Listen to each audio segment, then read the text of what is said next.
Hello viewers, very nice good afternoon to all of you.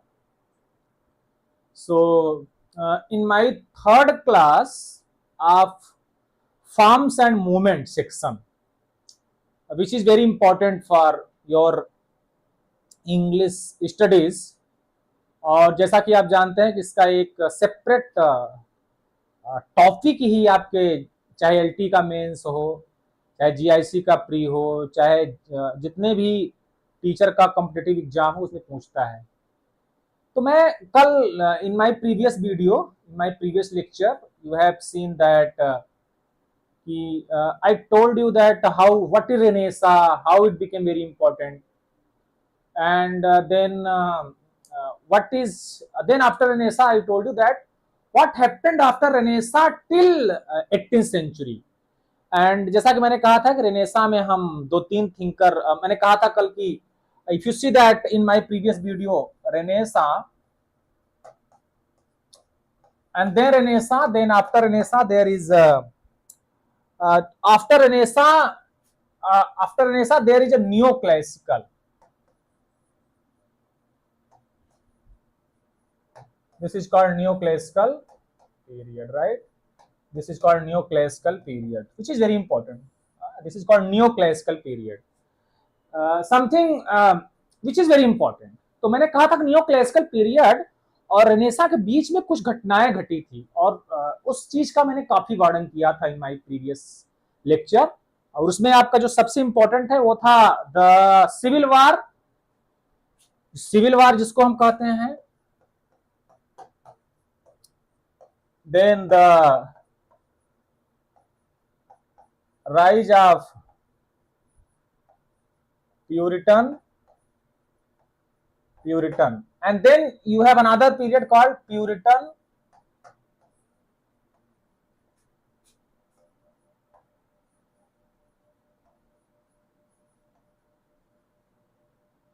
interregnum, right? Puritan interregnum, कैसे Puritan आए, तो मैं यहां तक बताया था। इसके बाद एंड तब हम, और इसी पीरियड में आपके जॉन डन भी आते हैं और जॉन मिल्टन। और मैंने in my previous video I told you a lot about new classical sensibility, how certain movements took place, how money became very important, how there was a shift from landed society to money oriented society. तो इन सारी चीजों को आप देखेंगे। आज हम अपने इस लेक्चर में न्यू क्लासिकल पीरियड को देखना चाहते हैं, जो कि अक्सर पूछा जाता है कि what is new classical, right? Why this is called the new classical. और न्यू क्लासिकल पीरियड जो होता है, it start with 1760 to 1785। This is very important, you know. In 1660 what happens, क्या हुआ था? Charles second returned from France. He returned from France and he became the ruler of England. वह England का राजा बन जाता है। That is the first thing. So Charles II, he became the ruler of England, and that's why it is called Restoration period. You know, there is a called Restoration drama. Restoration drama. This is called tragedy. Restoration tragedy also, and Restoration comedy also.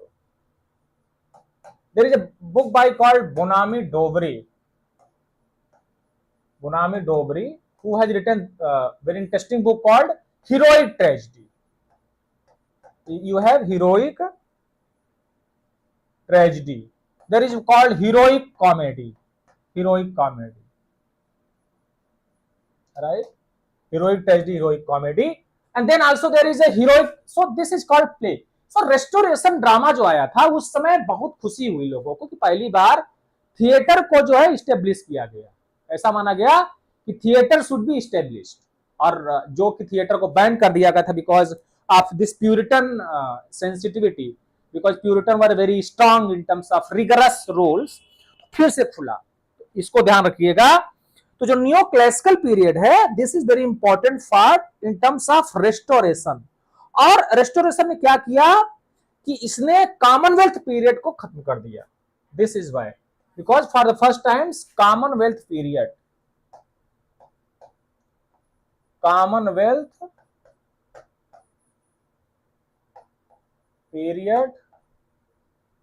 Was finished. Commonwealth period खत्म हो गया, तो नया, जब Commonwealth period खत्म हो गया तो नया पीरियड आया। ठीक है, और मैंने कहा था कि कल मैंने कई सारी चीजें बताया था, तो क्या हुआ, दिस इज वेरी इंपॉर्टेंट। तो इसका जब सेलियंट फीचर्स ऑफ लिटरेचर देखेंगे तो देन यू फाइंड, क्या आप पाते हैं, यू फाइंड सर्टेन थिंग। उसमें पहला जो सबसे इंपॉर्टेंट चीज है वो है आपका, you find that the urbanity, wit and life of court. मैंने कल बताया था कि अर्बन लाइफ में 18th सेंचुरी का लिटरेचर सेट हो जाता है।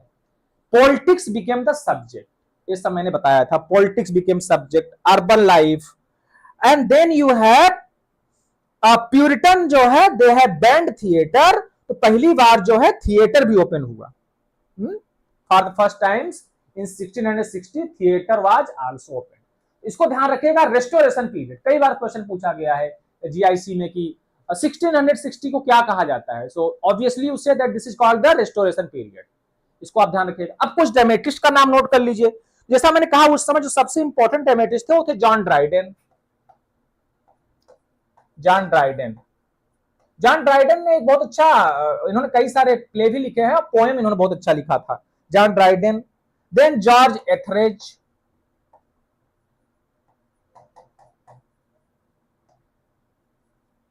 John Dryden, George Etheridge. After this, you have William Wycherley. William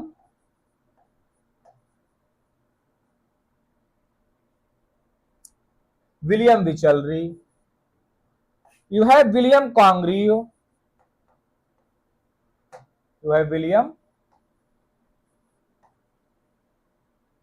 William Congreve, right?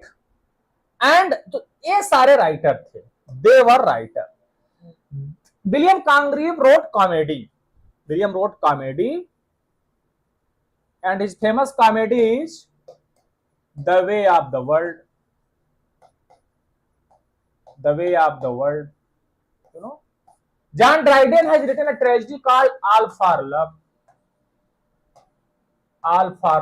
which is which is the reimagination of restoration in the form of restoration mood by William Shakespeare's Antony and Cleopatra, right? Antony and Cleopatra का इन्होंने नए तरीके से imaginative किया है। So this is called the All for Love, right? और मैंने कहा था ना कि वैलर एंड हीरोइज्म, ये बात उठी कि वैलर एंड हीरोइज्म दो चीजें आया, वैलर एंड हीरोइज्म। लोग पहली बार हीरोइज्म की बात कहने लगे, वैलर की बात कहने लगे। तो इन राइटर का नाम आप लोग याद कर लीजिएगा। और जो थे उसमें थे Thomas आर्टवे।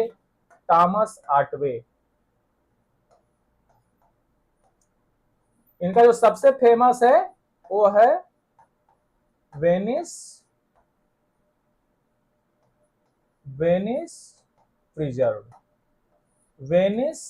Preserved is very famous, right? Thomas Otway, Venice preserved. तो इसको आप जरूर पढ़ लीजिएगा, ये सारे राइटर हैं। You have George Etherege, you have John Dryden, you have William Wycherley, you have William Congreve, और इसमें आपका जो सबसे इंपॉर्टेंट है वो है the way of the world. ये सारे प्ले लिखे गए। तो if you want to understand the restoration drama, you must read these writers, George Etheridge, William Wycherley, William Congreve, and you know that Thomas Artway.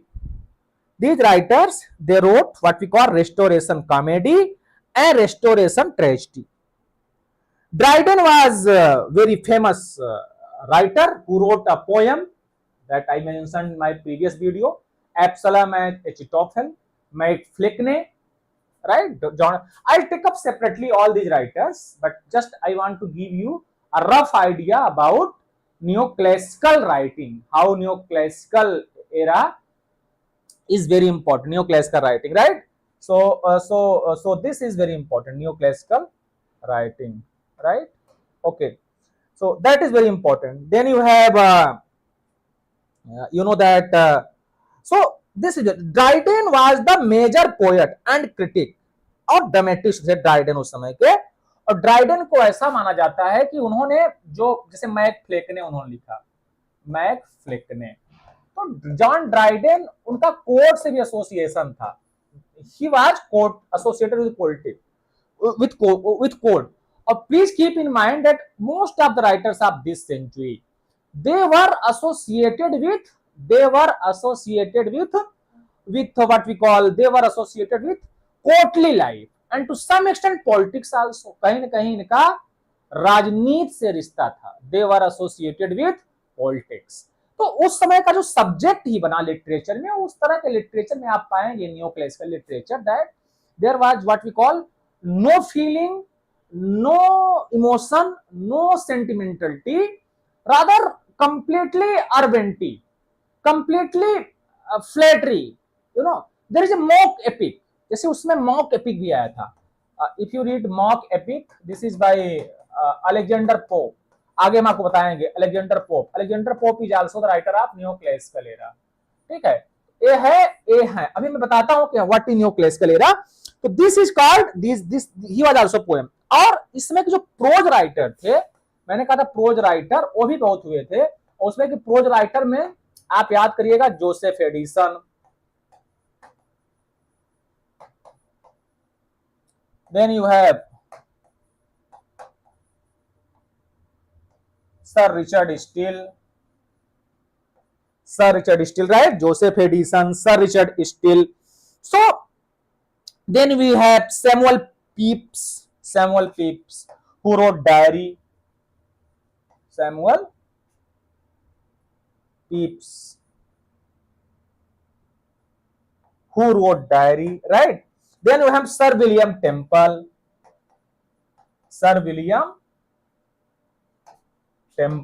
right? Sir William Temple. So these were the writer. और मैंने कहा था उस समय philosopher भी काफी हुए थे, फिलासफर भी तमाम हुए थे, जिसमें आपके सबसे जो मेजर माने जाते हैं वो जॉन लॉक. उन्होंने एक बहुत अच्छा फेमस एसे लिखा था जॉन लॉक. तो एसे कंसर्निंग ह्यूमन अंडरस्टैंडिंग, इनका जो किताब है एसे कंसर्निंग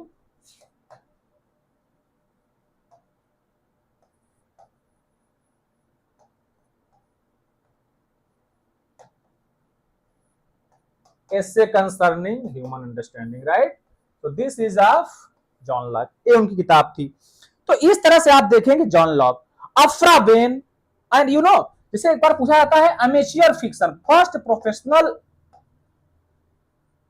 जो राइटर थे, दिस इज अफ्रा बेन. इसको जरूर पढ़िएगा, यूजीसी ने पूछा गया है, you is the first professional female writer, professional woman writer. So Aphra Behn, right? Amateur fiction writer. So she is a first professional. Aphra Behn भी उस समय आई थी. इन सबको जरूर राइटर का नाम याद आप कर लेंगे. Aphra one who write, why she is professional? Because she was earning money by her writing. She was earning money by her writing and that shows the independence of a female character. तो पहली बार एक female character का independence भी देखने को मिला था. So that is how you find this story. So this is the roughly what we call restoration period. अब आप देखेंगे आफ्टर रेस्टोरेशन, जैसे मैंने कहा कि जब आप न्यू क्लासिकल पढ़ते हैं तो न्यू क्लासिकल में भी कई सारे, जैसे इसको 4 ब्रॉडली भागों में बांट सकते हैं. एक आपका रेस्टोरेशन हो गया, जिसे मैंने कल जब मैंने in my previous video I told you कि रिनेसा को आप 4 भागों में बांटते हैं, Elizabethan, then Jacobean, and then you have after Jacobean Carolines, and then last में प्यूरिटन टू सम एक्सटेंट. ऐसे आपका जब रेस्टोरेशन देखेंगे तो उसमें आपका पहला रेस्टोरेशन होता है, फिर आपका जो है आगस्टन होता है,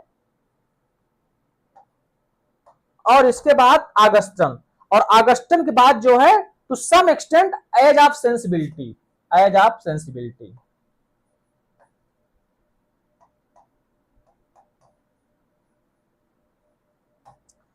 तो ये 1660 से लेकर के 1785 तक, 1660 से लेकर के 1785 तक ये सारे पीरियड आते हैं। ऐसे concerning human understanding, Aphra Behn, restoration, Augustan, age of sensibility. तो इन चीजों को आप जरूर पढ़िएगा। अब मैं थोड़ा सा समझाता हूं कि ये एक्चुअली आगस्टन क्या था। देखिए, इसीलिए इनको न्यो क्लासिकल कहा जाता है, क्योंकि जो क्लासिकल था ना, क्लासिकल एज हम जब हम पढ़ते हैं तो उस समय की बात करते हैं जो कि बहुत, जिसमें वर्जिल, जिसमें वर्जिल, जिस समय होरेस, जैसे जो हमारे राइटर हैं वर्जिल, होरेस, होमर, क्विंटिलियन, ये सब क्लासिकल राइटर हैं, ये सब क्लासिकल राइटर हैं, ठीक है। इन्होंने लिखा था, राइट। टीएस एलियट ने एक ऐसे लिखा है, व्हाट इज क्लासिक।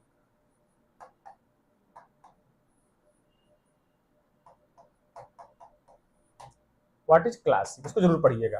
तो these are the writers of classical age, इनको इमिटेट किया गया, they were imitated. For example जैसे आप पढ़ेंगे अलेक्जेंडर पोप का मॉक एपिक, अब है तो एपिक, लेकिन there is a mockery of epic. Toilet है, ड्रेसिंग रूम है, एंड लड़ाई किसके लिए हो रही है? Because of the lock of Belinda smiled and all the world was गे। अब बताइए, बिलिंडा मुस्कुरा दिया, सारे लोग खुश हो गए। तो इन लोगों ने क्या क्या नकल किया। अब देखिए, महाकाव्य लिखना कोई सरल काम नहीं है। जॉन मिल्टन का paradise lost, if you read, grand style, 16 line में जो है पोएम एंड होता है, blank verse, epic epithet, epic simile. लेकिन जब आप न्यू क्लासिकल देखेंगे तो इसीलिए मैं कहता हूं, न्यू माने न्यू, क्लासिकल माने क्लासिक। तो नए तरीके से इन लोगों ने क्लासिकल चीजों को डिफाइन करने का प्रयास किया, और उसमें जो सबसे इंपॉर्टेंट था वो था, जो बेस्ट एग्जांपल है, that is Alexander pops mock epic. इसको हीरोइक मॉक एपिक कहा जाता है। एपिक का मजाक उड़ा रहे हैं, बिलिंडा के लड़ाई हो रही है, रेप ऑफ द लाक, उसके एक लाक को काट लिया गया, और लाक को काटने के बाद जो उसकी लड़ाई हो रही है, ड्रेसिंग रूम है, टॉयलेट सीन है, तो सब क्या है, क्या एक एपिक ड्रेसिंग रूम में होता है? There is mirror, something cosmetic, so this is a completely mock. But if you read, really this is very interesting book, but that is mock. So इसी तरह से ऑल फॉर लव। अब Antonio Cleopatra की बात हो रही है। Antonio Cleopatra is a great book, it is love tragedy written by William Shakespeare. अब उसको नए तरीके से जॉन ड्राइडन ने दिखाने का प्रयास किया। हीरोइक कपलेट लिख रहे हैं, हीरोइज्म है, कपलेट लिख रहे हैं। लव एंड वेलर, अब इसमें बता रहे हैं कि लव एंड वेलर, दो चीजों की बात हो रही है हीरोइक कॉमेडी में, लव एंड वेलर, ठीक है, इसकी बात हो रही है। तो that is what I want to tell you कि how this entire period is called new classical. Why? Because they are imitating something, right? Alexander Pope. तो मैंने कहा, अब इसमें रेस्टोरेशन के बाद आप आते हैं ऑगस्टन एज, और Augustan age is called the original Augustan was, जो ओरिजिनल ऑगस्टन एज था, ये था 27 बीसी, 27 बीसी टू एडी 14। ये बहुत पुराने समय की बात थी, 27 बीसी टू एडी 14, जब हमारे पास जिस समय रोमन एम्परर ऑगस्टस,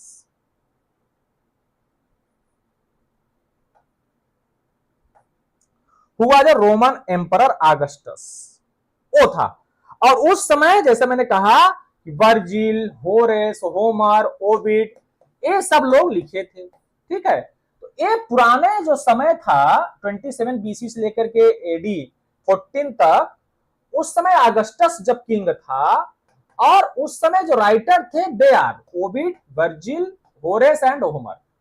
इन सारे राइटर को नए तरीके से इमिटेट किया गया in the 18th century, and that's why जो आपका खासतौर से 1700 से लेकर के 1775 तक का जो समय है, जिसमें अलेक्जेंडर पोप, आपके जितने राइटर हैं, जोनाथन स्विफ्ट, जोसेफ एडिसन, इन सारे लोगों ने इन सारे जितने हमारे वर्जिल हैं, होरेस हैं, होमर है, क्विंटिलियन है या ओविड को नकल करने का प्रयास किया, इनको इमिटेट करने का प्रयास किया। And that's how we call them neo classical era. Clear हो गया? इनको इसीलिए कहा जाता है न्यो क्लासिकल एरा। अब ये लोग न्यो क्लासिक की बात करते हैं, ठीक है। तो Alexander pope, Jonathan Swift, Alexander pope, rape of the lock, Jonathan Swift, इनको जरूर पढ़िएगा। जोनाथन स्विफ्ट ने बहुत अच्छी किताब लिखा है, गलीवर ट्रेवल, बहुत फेमस किताब मानी जाती है। अ टेल ऑफ टप, इनकी बहुत फेमस है। इन्होंने एक बहुत अच्छा किताब लिखा है, द बैटल ऑफ बुक्स।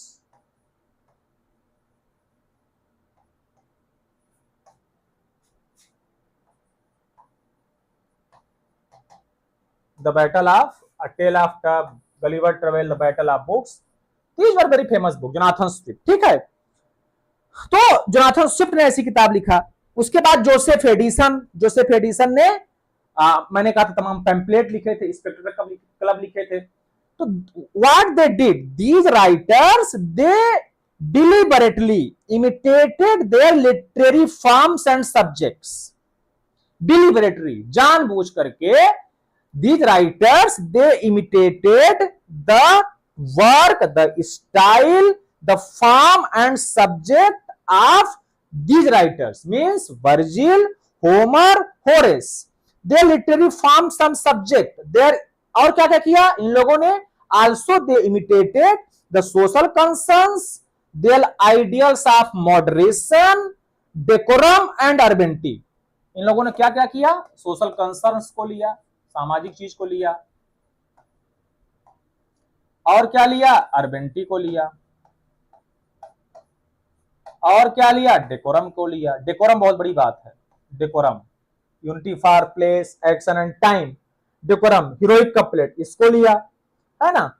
और क्या लिया इन लोगों ने? मॉडरेशन लिया, देन मॉडरेशन, मॉडरेशन लिया, एक सोफिस्टिकेशन लिया, सोफिस्टिकेशन लिया। इन लोगों ने इन राइटर को नए सिरे से प्रस्तुत करने का प्रयास किया। लेकिन नकल तो नकल होता है ना, नकल तो असलियत नहीं हो सकती, राइट।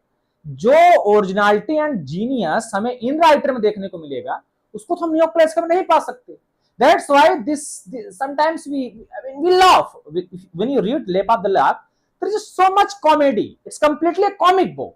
इसलिए आप पढ़ेंगे गलीवर ट्रेवल को तो पूरा हंसी हो रहा है। या जैसे आप पढ़ेंगे जोसेफ एडिसन की तमाम प्रकार के एसेज हैं, तो दीज राइटर्स, तो इन लोगों ने, that's why this period is called new classical as. पूछा जाए why this is called new classical as, तो आप लोग आंसर में लिखिएगा कि बिकॉज ओरिजिनल ऑगस्टस पीरियद जो था, that was 27 BC to 14th AD, उनको इन लोगों ने डिलिबरेटली, जानबूझ करके इमिटेट करने का प्रयास किया, ठीक है। अलेक्जेंडर पोप, तो इस तरह से these writers they are called new classical. और न्यू क्लासिकल में ऑगस्टन एज बहुत इंपॉर्टेंट है। तो देखिए, जो न्यू क्लासिकल मैंने एक पीरियड कहा था, आप लोग आगे यूजीसी नेट भी देंगे, उसमें आप एक दो चीजें ध्यान दीजिएगा कि द पॉइंट इज कि इस समय का लिटरेचर टोटल बदल गया। Rise of novel is another very important factor, जो कि मैं कल बताया था in my previous video, that कि middle class, rise of middle class, Rene Descartes की जो थियरी आई, कैस्टो अर्गो सम, उसका बहुत बड़ा प्रभाव पड़ा। And that's why the social mobility, जिसको जोनाथन स्विफ्ट ने कहा था, which was earlier decided by land, has been shifted into money and this money oriented society became the focal point। तो इसीलिए मैंने कहा जब पैसा प्रधान युग आ गया, सब लोग पैसे के पीछे भागने लगे, तो लोगों का क्या काम हो गया? पैसा कमाना। और इसीलिए अफ्रा बेन ने पहली बार लिखा, उन्होंने फिक्शन लिखना चालू किया, जो उनका एक फिक्शन है, और उस फिक्शन में उन्होंने दिखाने, वो फिक्शन क्या था? She wrote this fiction in order to earn her livelihood. उन्होंने एक लाइवलीहुड कमाने का तरीका खोजा, कैसे हम पैसा कमा सकें, ठीक है। इसके बाद कौन, उसके बाद क्या क्या था, उसके बाद फिर आप देखेंगे कुछ समय पंपलेट भी आए थे, और क्या क्या आप दिखाएंगे उस समय पैम्पलेट लिखे गए, जर्नलिस्ट लिखे गए, नावेल, पहली बार नावेल आया, प्रोज आया, जर्नल आया, पैम्फलेट आए, ठीक है, ये भी आए। और उस समय राइटर आए, कौन कौन से राइटर थे, डेनियल डिफो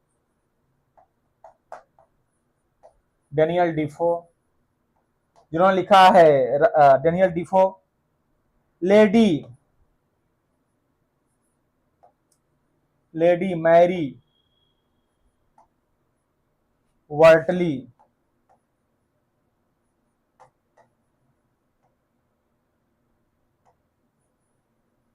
मॉन्टेगू आए, ठीक है, ये आ गए। तो उस समय के लेटर भी लिखा गया, जिसमें लेटर भी लिखे गए थे, पत्र भी लिखे हुए थे, जर्नल आए, ठीक है।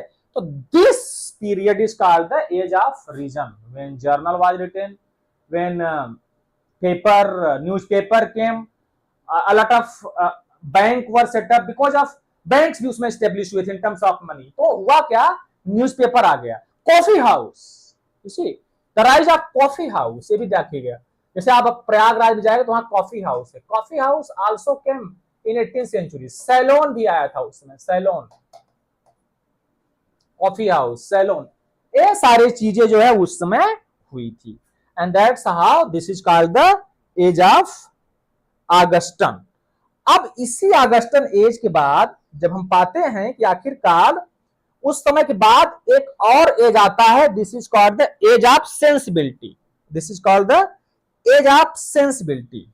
और देखिए age of sensibility is very important, हालांकि कुछ इसी में आता है। तो इन लोगों ने क्या किया, कुछ राइटर ने, अभी तक इनको लगा कि जो लिटरेचर है ये तो पूरा दिमाग का सब्जेक्ट हो जा रहा है, यू नो, सेंसिबिलिटी माने होता है सम फीलिंग की बात होती है, इमोशन की बात होती है।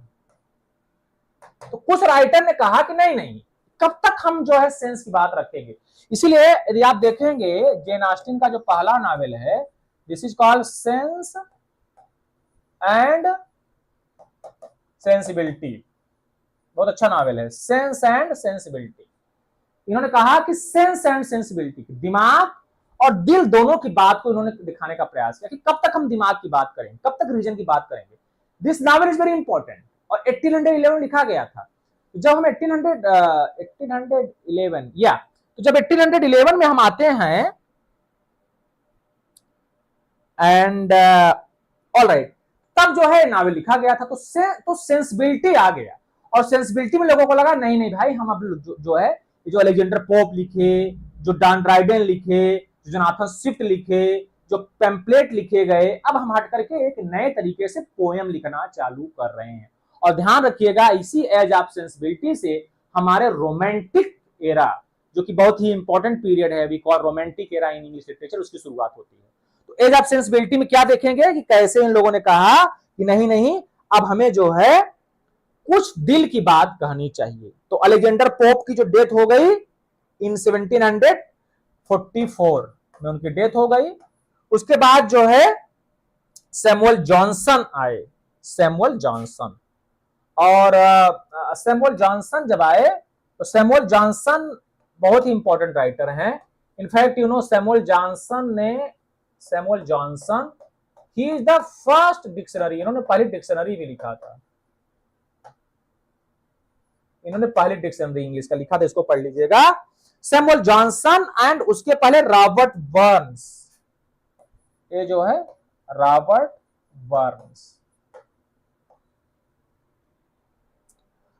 बर्न्स ने लिखा पोएम्स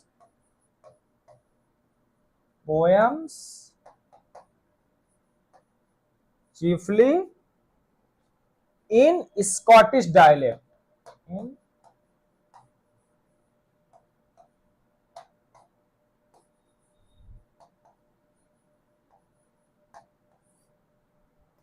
पोएम्स चीफली इन स्कॉटिश डायलेक्ट, ठीक है, ये लिखा।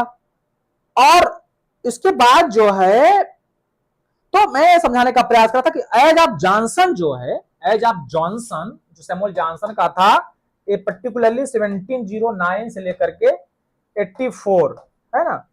और उनका लिटरेरी एंड इंटेलेक्चुअल सर्कल, जो उनका literary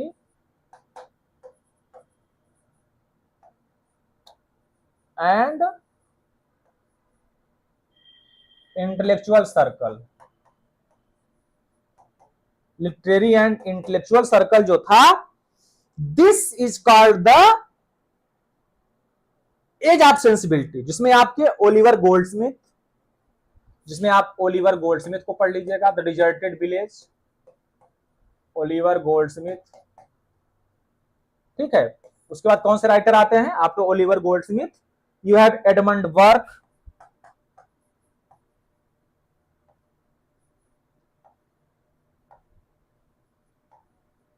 Edmund Burke, then you have James Boswell,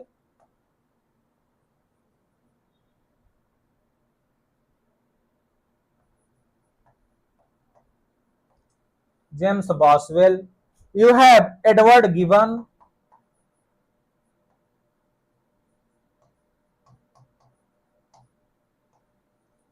Edward Gibbon, ठीक है। तो ये सारे राइटर जो था, these writers were the product of sensibility. और जैसा कि इन लोगों ने बात किया कि नहीं नहीं अब हमें दिल की बात कहना चाहिए, केवल यही समझिएगा। तो इन सारे राइटर्स के नाम भी आप लोग पढ़ लीजिएगा, इनको याद रख लीजिएगा, और इन्हीं को आप जो है खास तौर से दिखाने का प्रयास करिएगा in the time of new classical era, right. So that is called the this is about now in, so that is these authors, इन लोगों ने क्या किया, इन लोगों ने न्यू क्लासिकल को इनलाइटनमेंट, दो चीजें आया। इन्होंने कहा कि देखिए इन लोगों ने कहा कि न्यू क्लासिकल और इनलाइटनमेंट दो चीजें बहुत जरूरी थी। न्यू क्लासिकल में एक जो थियरी आई थी इनलाइटनमेंट, इसको पढ़ने का प्रयास करिएगा। और इनलाइटनमेंट को जॉन लॉक ने कहा कि व्हाट इज इनलाइटनमेंट, उसने कहा allow your reason, allow your intellect, कहा अपने इंटेलेक्ट को आप अलाउ करिए, that is called John Locke. John Locke ने एक थियरी दिया था, allow your intellect, and this is called the enlightenment, है ना। तो इसलिए this is called enlightenment, and this enlightenment later paves the way for the romantic era. That's why this is called the literature of sensibility. They started giving the emphasis on instinct and feeling, instinct and feeling, ठीक है। इन लोगों ने इस चीज को ध्यान देना चालू कर दिया, instinct and feeling, and therefore awakening, right, new awakening. So that is very very important. You must keep in this mind that when you read their poem, that what they did is that they started writing in a sense of feeling, and that's why there is also very important writer Thomas Gray. Thomas Gray भी आया था, जिनका आपका syllabus में है elegy written in country churchyard, that is Thomas Gray, ठीक है। And then you have William Collins,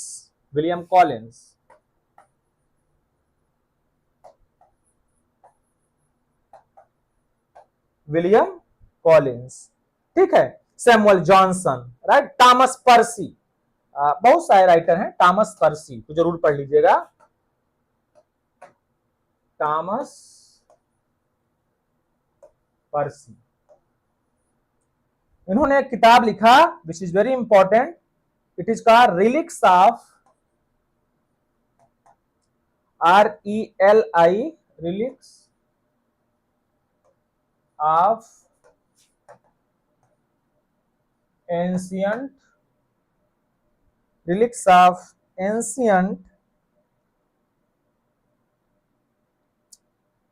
English poetry, relics of ancient English. यह कई बार यूजीसी नेट में पूछा गया है, relics of ancient English poetry, this was published in 1765. इसको जरूर आप लोग लिख लीजिएगा. Relics of ancient English poetry, and this is also the example of neoclassical age of sensibility. Then you have folk ballad, then you have few medieval writing. So then you have folk ballad, folk ballads, folk लिखे गए, ballads लिखे गए, and the rise of novel,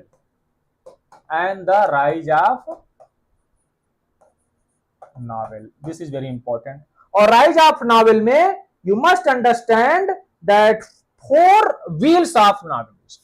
कभी कभी बहुत प्रश्न उठता है कि four wheels of novelist, four wheels of novelist, and who are they? Also you should read. They are called Samuel Richardson.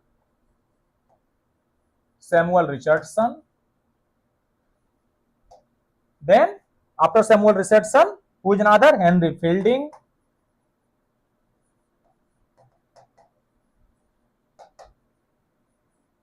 You have Tobias Smollett.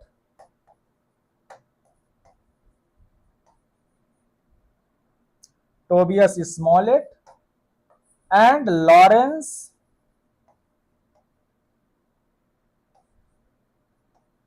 Stern. They were the four wheels of novel. So यहां तक जो है हम आते हैं as of sensibility, और इसके बाद जैसा जानते हैं कि जेन ऑस्टिन भी आती हैं. तो that's how new classical era ends. मैं इस वीडियो में मैं केवल यही बताने का प्रयास कर रहा था कि क्या क्या आपको पढ़ना है. Just mention these writers, try to find out कि this era new classical and classical, this era is to some extent is a twist of reason versus emotion. शुरू में तो रीजन की बात हुई, later some writers realized that when reason is no longer the faculty of literature, rather emotion is also important, and that's why you have writers like Samuel Richardson, Henry Fielding, Tobias Smollett, and Lawrence Stern. They are called the four wheel of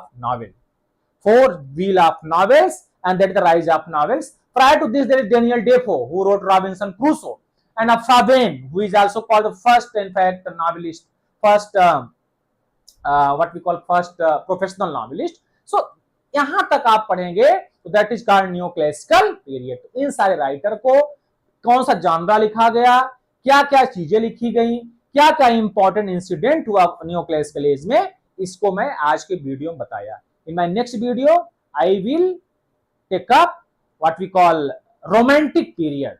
till then keep revising these understanding that I dictated, I told you. I will meet you in the next topic, that is the romantic. Thank you. Enjoy your reading.